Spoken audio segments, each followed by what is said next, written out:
Hi, I'm Ashley Swartz, CEO and founder of Furious Minds. Check us out at furious-minds.com.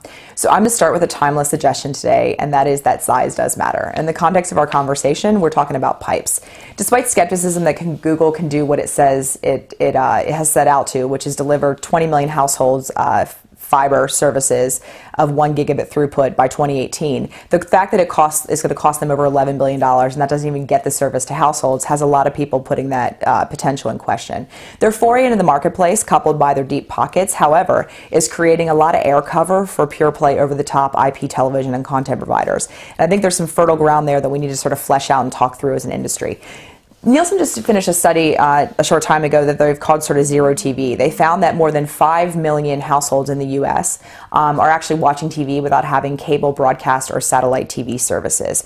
And, you know, the ability, despite this sort of growing younger audience that doesn't want to pay for cable and doesn't have that appetite and is finding what they want without ever having a sort of cable set-top box in their living room, the reality is that IPTV business models are incredibly exposed when it comes to the challenges of the cost of broadband, right? We saw that a couple of years ago when Netflix started to gain traction, the MSOs retaliated sort of in two ways. One, they started to productize their broadband offering based on throughput. So video services were more expensive video quality services were more expensive if bought a la carte, or they countered it with triple play promotional pricing that was so competitive you almost couldn't say no, which meant your television was bundled with it, minimizing the need for a secondary set-top box or streaming services, right? So, you know, this has started to create momentum in the marketplace, but the biggest threat to IPTV still sort of exists, and that is the fact that, you know, these guys have the opportunity that you require that broadband connection to get streaming services, right? Most of these younger households that are actually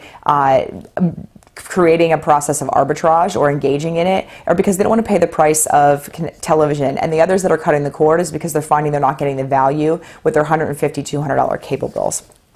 And what's happening is that a lot of those triple play promotional programs from 2011, 2012 at 1 or 2 year contracts are starting to expire. And at the same time, Google Fiber is ramping up, and it's ramping up in places where we're starting to see a lot of noise, right?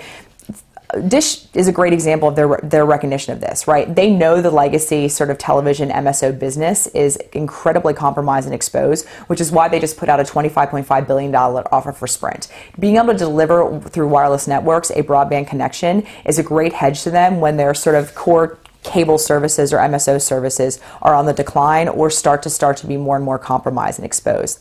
With Google Fiber landing in Kansas City, Austin, and soon to be Provo, AT&T, Verizon, and Time Warner, who are sort of in those markets, have begun to make a little bit of noise and retaliate, right? AT&T and Verizon is sort of beating its chest that they can deliver 1 gigabit throughput as well. They haven't yet commercialized it.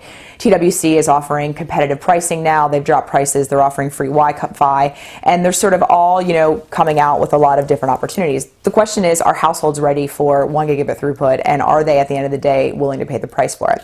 Time Warner Cable has this really interesting sort of self-promoting blog called TWC Cable Untangled, and they had a blog post on April 11th that was really interesting that basically talked about why they've had competition for, you know, decades, and they can handle this, and it's just another player in the market, and they're adaptive and they're fluid in what they've brought to market over time. And despite sort of the self-love that really was the essence of the blog post, the last paragraph was really interesting, right? So ultimately, competition is good for us, they say. It's going to make us evolve, change, grow in ways that keep us at the cutting edge. And really the biggest winner out of all of this will be the consumer. More choice and more options are better for everyone. Well, the reality is it's because we all have to play catch up with the consumer because they're changing faster than we can keep up.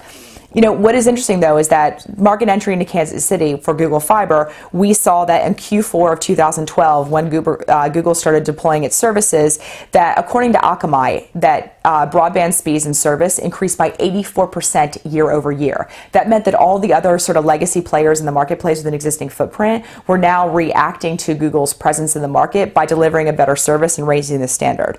The question is, why did they do it before? And why does all this matter, right?